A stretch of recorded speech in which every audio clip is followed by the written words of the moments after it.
Hey TPT sellers, I'm Mike Fuchigami. I'm the host of the SEOTpreneur YouTube community. Today I'm going to give you my exact strategy, the one I use with clients making 7 figures on TPT. And guess what?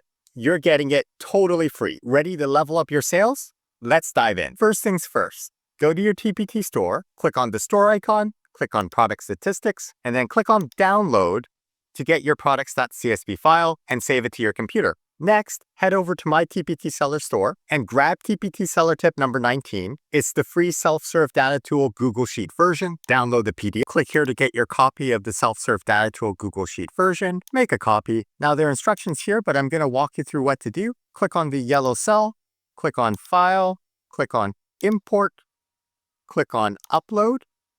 Click on Browse, find your product stats file, and then in the drop-down menu, change the import location from Create New Spreadsheet to Replace Data at Selected Cell, and then click on Import Data. Now click on the tab at the bottom called Self-Serve Data Tool TPT version, and we get a powerful visualization of your sales funnel. Here are the 3 game-changing questions to instantly diagnose your store. Is your preview effectiveness worse than your preview rate? Here's how you check. This funnel is first showing me data for my entire store. Preview effectiveness rate is units sold divided by the number of previews. In this case, 8,375 divided by 102,416 is 8.2%. The preview rate is the number of previews divided by your page views. So my preview rate is 31% for my store. Now I'm going to click on this drop-down menu, and it shows me a list of my products organized by earnings. I'm going to click on my top earning resource, and I can see that my preview effectiveness is 9.3%.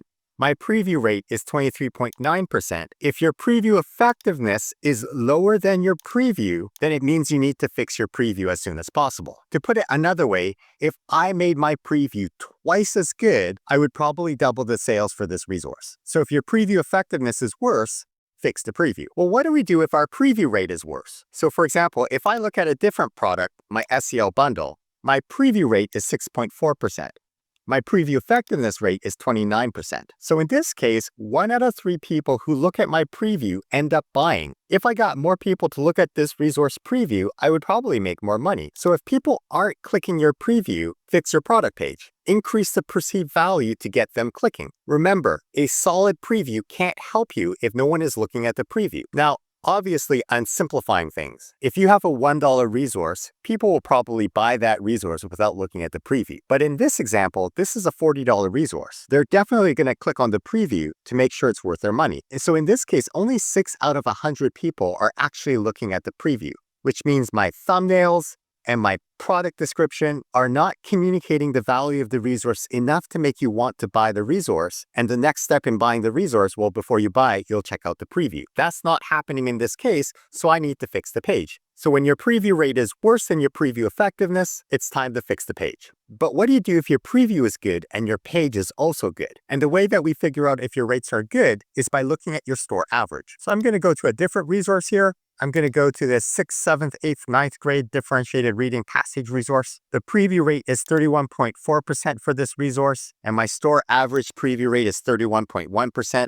So the product page is doing a good job of communicating value to get people to look at the preview. If I look at preview effectiveness, the store average for my preview effectiveness is around 8%, and the preview effectiveness of this resource is 10.7%. So this is a good preview. Both the preview and the page are good. So in this case, we need more page views. And there are 2 ways that we can get more page views. One problem could be that you're showing up in search, but people aren't clicking on your resource. So in this case, fix your title, fix your cover, fix your product snippet, because that's what we see on the search results page. And if you make your listing more attractive, then you get more page views. The other problem with low page views might be that you're not showing up in TPT search. So in this case, you need to fix your keyword strategy. This means doing keyword research and finding keyword unicorns where you can show up on page 1 of search. A keyword unicorn is a keyword that has higher search traffic but lower competition. And if you change your keyword strategy, you might be able to rank on page 1 for these keyword unicorns, and then you get more page views, and then you make more sales. But what do you do if you fixed everything and you're still not seeing results? In this case, You need to bring your own eyeballs. This means bringing your own traffic to your product page to make sales. This is where you leverage your email list. You post in Facebook groups where you're allowed to post. Maybe you're using Pinterest because your ideal customer avatar is on Pinterest. Or maybe you're trying paid ads with Facebook or Google. TPT isn't what it used to be like 10 years ago. There's more competition, which means we have to hustle smarter. Why do rankings matter? Because sales boost your search rank. Better rank means more visibility, which then leads to more sales, which creates a powerful loop. This is the TPT snowball effect, where you get more sales, you show higher up in search, so you get more sales, which means you show up higher in search, which means you get more sales, and the cycle continues. This is a catch-22 problem, because if you're not getting sales, then you can't rise in ranking, which means you can't get more sales, which means you won't rank in rising. And this is why sometimes you can optimize everything and you fix the other three problems.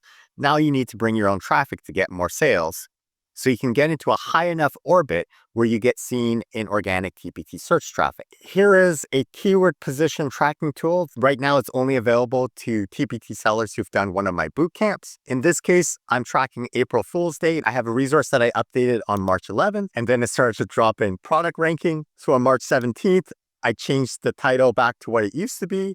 It kept on dropping. On March 21st, I changed it back to my update. It kept on dropping. I wanted to see how bad it would get. It kept on dropping. And then I started to bring my own eyeballs to this resource. And I started getting sales, and you can see that sales brought my product rank higher. Now, this is an April Fool's resource. I ran out of runway.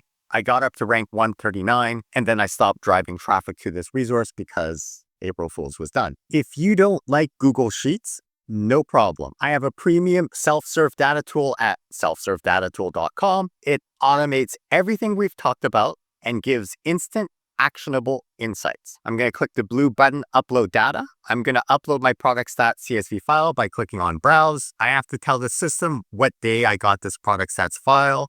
In this case, it's today, so let's choose that. And then I click on this button to upload the data to the SEOTpreneur data warehouse. So it's sending it up to the server. It might take a second to upload, and done. So now up here at the top, there's this link that says Advanced Fix This. And when I click on this, I now have an interactive spreadsheet. I have 231 products. My average preview rate is 26.4%, and my average preview effectiveness is 9.5%. These numbers are different from the Google Sheet because the way it calculates the average is slightly different. On the Google Sheet, it's simply taking the total number of previews and dividing that by the total number of page views, and it's coming up with a store preview rate. On the other hand, on the self-serve data tool, it's calculating the preview rate for each product first, and then it's figuring out the average for all of those products. There are just two ways to do the same thing. So in this case, I'm going to tell the system what's a good preview rate. And I'm going to say my store average is a good preview rate. It's 26.4%. And for a good preview effectiveness rate, I'm going to change that to 9.5%, which is my store average. And then the number of page views required, I'm going to leave that at 100 page views. Sometimes people ask me, how many page views do I need before I can make a decision? And the answer is it really does depend. There is a statistical number that we could calculate to see if something is statistically relevant, but that changes based on how big of an impact or difference you're trying to measure. In this case, I just say set the page views at 100. And the point of doing this is to remind us that, hey, if you don't have a lot of page views, you might see the direction that something is going in, but just remember that you don't have a lot of page views, so it's not statistically reliable. And if I scroll down here, I can see that for each of my resources, the system is suggesting what to do. So my preview effectiveness rate for my first resource was 9.3%. My preview rate is 23.9%. And the system is looking at it and saying, hey, your preview effectiveness is worse, so fix the preview. And it's just suggesting it there. And then if I look at my SEL bundle, which we looked at earlier, the preview rate was worse, 6.4%.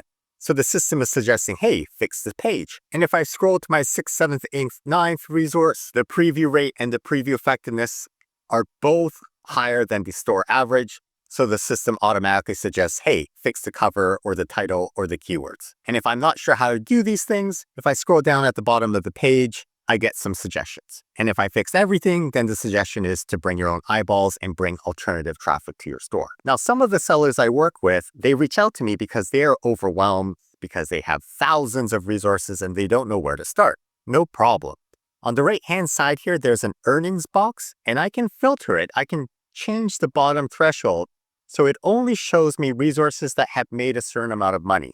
And in this case, I've dropped it down to 7 resources. I might play with this and change the threshold just so I can get around 10 resources, 8 resources. Let's see if I can get it to 10. Here are my top 10 earning resources, and the system is telling me what to fix. And I can right-click this and click on Export and send it to Google Sheets. I'll keep the formatting, and when I hit Export, I now have a Google Sheet that I can print out and use as a physical checklist to fix things. And it tells me exactly what to fix on each resource. What's even better is on the left-hand side, I can open up the sidebar and click on this second page, which looks at my recent performance of my products instead of my lifetime stats. And this works because I've uploaded multiple product stats files to the server. So in this case, the server found one of my product stats files that I uploaded on March 25th, and it found one from April 16th, which I just uploaded today. So there's 22 days between those two timestamps.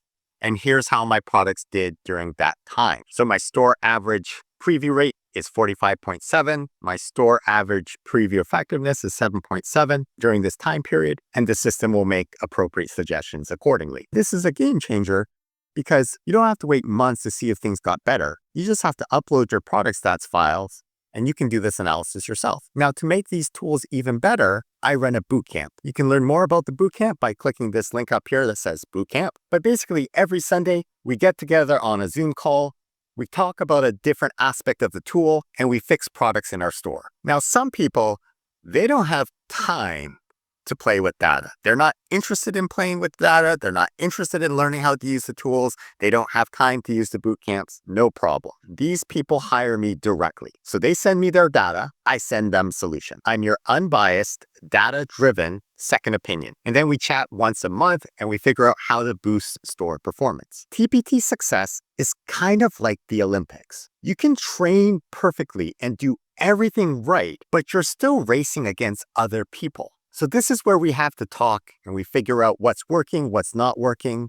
We do more of what's working, we do less of what's not working. It's an ongoing game where we use strategies, you put in the effort, we optimize what we do, and we tinker around with different little experiments, trying to crack the code so that you can improve store performance or turn your store around. If you have any questions, drop them in the comments below. If you learned something new, please subscribe, and we'll see you next time. Bye-bye now.